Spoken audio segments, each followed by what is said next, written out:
तेल कंपनियों को तेल निकालने की एक नई जगह मिली है, आपकी जेब से तेल निकल सकता है, इसे आजमाने में हर्ज ही क्या है। निकालने का खेल चल रहा है। तेल कंपनियों को पता चल गया है कि जेब के भीतर धागों के रेशे में भी कुछ धन बचा हो सकता है और उसे हर हाल में निकाल लाना है।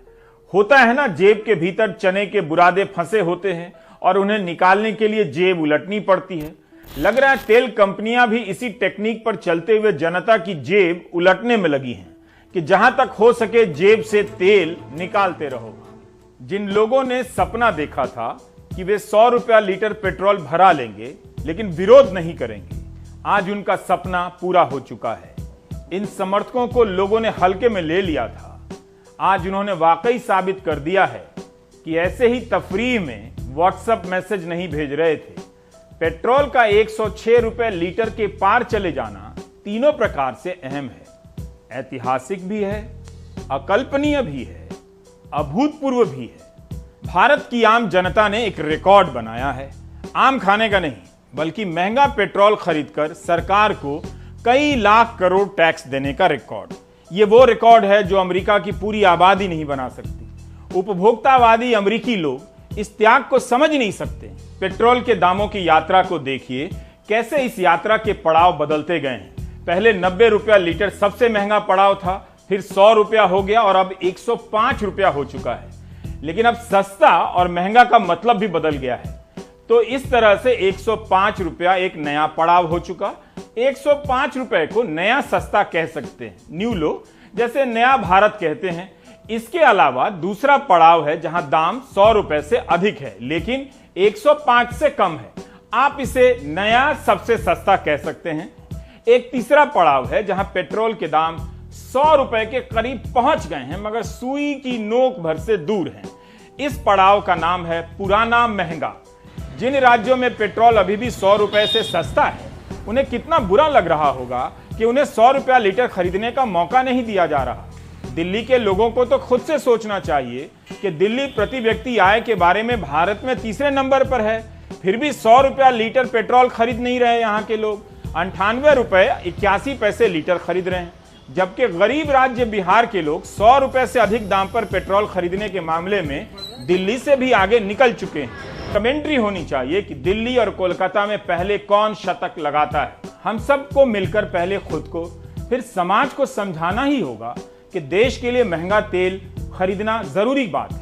आगे जरूरत पड़ी तो और भी महंगा तेल खरीदेंगे। इसी से मेरा नजरिया बदला है। पहले लगा कि जनता के साथ ज्यादती हो रही है, अब समझ में आया कि जनता ही ज्यादा देना चाहती है। 2014 के पहले जब 60 रुपए लीटर होने पर फिल्मी हीरो वगैरह, साधु सन्यासी से लेकर नेता नागरिक प्रदर्शन किया करते थे, आउटरेज जाहिर किया करते थे, अब नहीं करते हैं। तो आप उस भाव को प्राचीन महंगा कहें, 80 रुपए के रेट को मध्यकालीन महंगा कह सकते हैं। जब कुछ प्रदर्शन वगैरह हुआ करता था, 105 रुपया लीटर पेट्रोल दामों की दुनिया का पहला ऐसा दाम है जिसे लेकर कोई प्रदर्शन नहीं हुआ है। ये बड़ी बात है। इसलिए मैंने 105 रुपए लीटर के भाव को नया सबसे सस्ता कहा है। पेट्रोल के दाम से त्रस्त जनता उसी जगह पर, I mean then and there, पटनैया जुबान में ओइजे पड़ी। मुफ्त टीका के लिए धन्यवाद मोदी जी का यह नीला पोस्टर आसमानी रंग सा विराट सुख देता है। ऐसा इस एंकर का विश्वास है। 107 रुपया लीटर पेट्रोल खरीदकर इस पोस्टर को देखना कुछ ऐसा ही है जैसे 100 रुपये प्याज के साथ सब्जी वाले ने धनिया पत्ता मुफ्त में डाल दिया हो। हम समझने का प्रयास कर रहे हैं कि पेट्रोलियम मंत्री प्रधान के हिसाब से पेट्रोल के दाम बढ़ने के प्रधान कारण क्या हैं। We are asking this big question tonight which may be asked tomorrow morning also. अपने कार्यक्रम में अंग्रेजी के एंकर लोग ऐसे ही भौकाल बनाते हैं।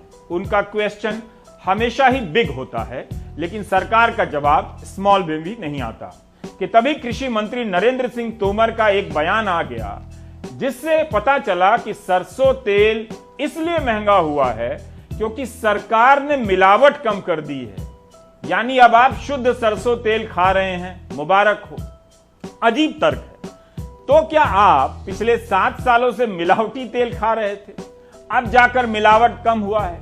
ऐसे ऐसे तर्कों से ही सीना फूल जाता है कि पेट्रोल 100 रुपए इसलिए हुआ है क्योंकि हमारी सरकार को विकास करना है, सरसों तेल 200 रुपए से अधिक का इसलिए हो गया है क्योंकि सरकार हमको मिलावट वाला तेल नहीं खिलाना चाहती है। दाम क्या इसलिए बढ़े कि भारत जैसे प्रतिभाशाली देश ने अतीत में काम नहीं किया, इसके कारण मिडिल क्लास पर भार बढ़ा है। 70 साल में कुछ नहीं हुआ वाला ये लॉजिक नजर आता है। इस लॉजिक के बाद तो लोग 1 लीटर पेट्रोल के 200 रुपए भी दे देंगे। हर समय के बाद बीच में आप देखेंगे कि कुछ दिनों के लिए गैस और पेट्रोल काफी महंगे हो जाते हैं। पिछले साल फरवरी में गैस का सिलेंडर वैसे 858 रुपए था। क्या यह कोई पैटर्न है कि 2-3 महीना लगातार बढ़ाओ फिर कम कर दो ताकि लगे कि कुछ कम भी हो रहा है और फिर बढ़ा दो कुछ समय के बाद? जब तक लोगों का ध्यान जाए बीच में हिंदू मुस्लिम डिबेट भी लॉन्च कर दो। पेट्रोल को सस्ता करने का एक ही तरीका है, देश में आम चुनाव घोषित कर दिए जाएं। वक्त आ गया है कि भारत के सभी पेशे के बर्बाद हुए लोग अमेरिका की निंदा करें कि हम बर्बाद हो गए, लेकिन हमने तो डोल नहीं लिया, उसकी जगह लोन मिला, लोन लिया। मंत्रियों को भी ट्वीट कर भारत की मिडिल क्लास जनता को इस बात का श्रेय देना चाहिए कि सरकार से कुछ न मांगने के लिए आपका आभार, और तो और आपके सहयोग से प्रेरित होकर हम पेट्रोल और डीजल के दाम और बढ़ाएंगे। परेशानी केवल दाम को लेकर नहीं है, व्हाट्सएप ग्रुप के रिश्तेदार भी परेशानी का कारण है, जो अजीब अजीब दलीलों से महंगाई को सही ठहराने में लगे हैं। एक तो 225 रुपए महंगा सिलेंडर भी खरीदो और दूसरा रिश्तेदारों के विचित्र तर्क को भी झेलो। मानसिक परेशानी का डोज डबल हो जाता है। आईटी सेल को एक काम करना चाहिए, पेट्रोल के दाम बढ़ने का दोष विपक्ष पर डाल देना चाहिए कि उसी के विरोध के कारण 100 रुपया लीटर हो गया है। आईटी सेल अगर यह मैसेज हाउसिंग सोसाइटी के व्हाट्सएप ग्रुप में डाल दे तो वहां सारे लोग 150 रुपए लीटर पेट्रोल की मांग करने लग जाएंगे। और बढ़ाओ, ट्राई कीजिए। महंगाई और रोजगार राजनीतिक मुद्दा नहीं है। रोजगार के सवाल के बीच आप हिंदू मुस्लिम टॉपिक डाल दीजिए, पता भी नहीं चलेगा कि रोजगार की बात कहां गई। राजनीति बदल चुकी है, उसके मुद्दे भी बदल गए। धार्मिक पहचान से बड़ा कोई मुद्दा नहीं है।